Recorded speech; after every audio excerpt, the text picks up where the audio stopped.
Behold, the tale of two Mustangs.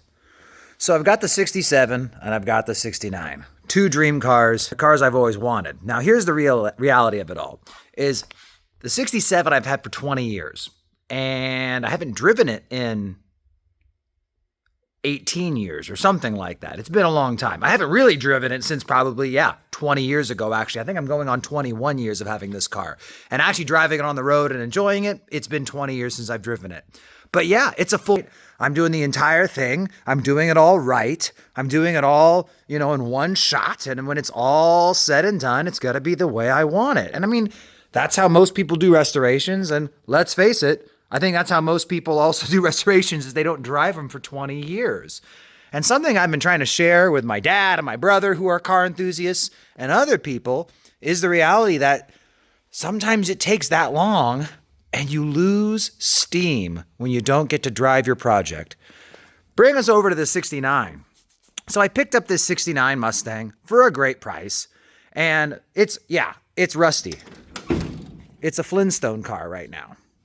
But all that said, I also knew that if I was going to restore a car from the ground up, it honestly didn't matter too much to me how big of a project it was. Because if you're going to replace everything, I don't want to spend money on a car that's 80% done if I was going to redo stuff my own way in the end. Now, with this car, my goal is to do something totally different than I did with the 67. My goal is to get this guy running with as little money as possible being spent on it. You can note that it has 1970 front fenders on it, right? Definitely want to go back and get the right fenders and everything on it. But for now, we're just going to try and get it driving.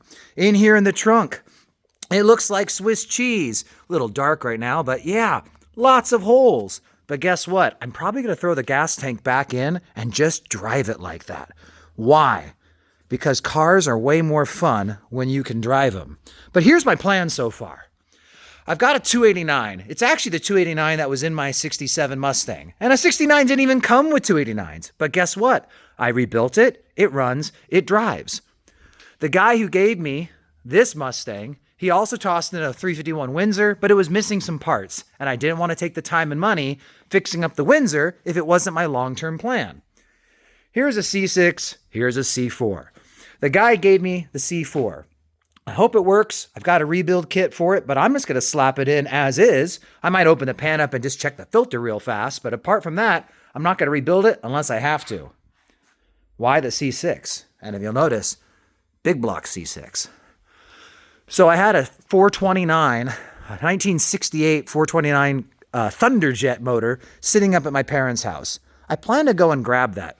The goal for this 69 is eventually to drop in the 429. We want to stroke it out and make it even larger. We want to put in the C6, and maybe down the road we'll go for a manual transmission. But again, the goal is just to get it on the road. The hopes that is once it's on the road, we're going to take it bit by bit.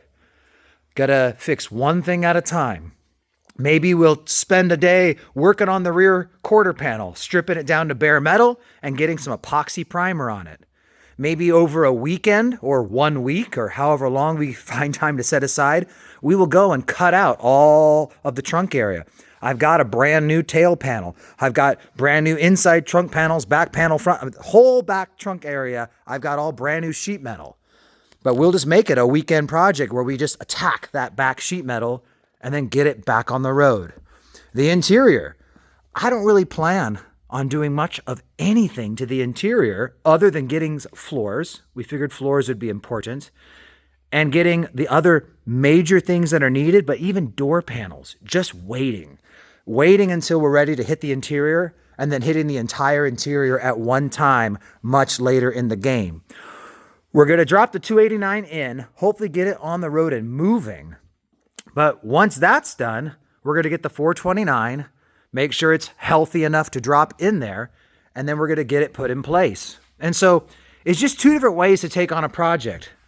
Yeah, this was done and done right, and it's going to be beautiful when it's done. But again, 20 years is a long time to wait. And if you're like me, you lose a lot of steam on cars when you aren't working on them, when you're not able to drive them. Driving them makes such a difference. And so this guy, We're hoping to get it driving. But all that said, it's a back burner project right now. I'm not trying to spend a dime on it if I, don't already have stuff lying around. And actually, you can't really see, but up in that area, I have got boxes and boxes of parts and things that came with the car. So I've got tons of brand new parts ready to go into this guy. But like I said, I'm hoping not to get distracted. I'm letting my son, he was doing some stripping and rust treating in the engine bay, but got to get this guy on the road. If I'm going to spend a dime, I'm going to spend it here. I've got another Mustang outside I need to sell to help fund. I sold one Mustang. I got one more to sell, and hopefully that'll fund the rest of this thing and I can afford it.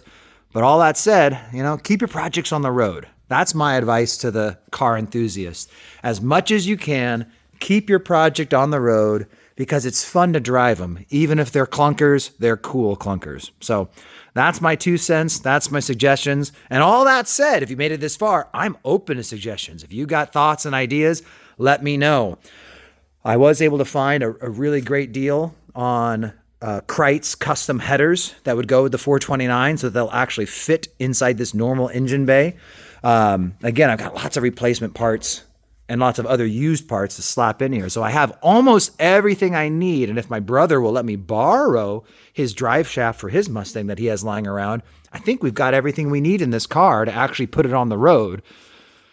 Well, but got to finish the 67 first. Take care, guys.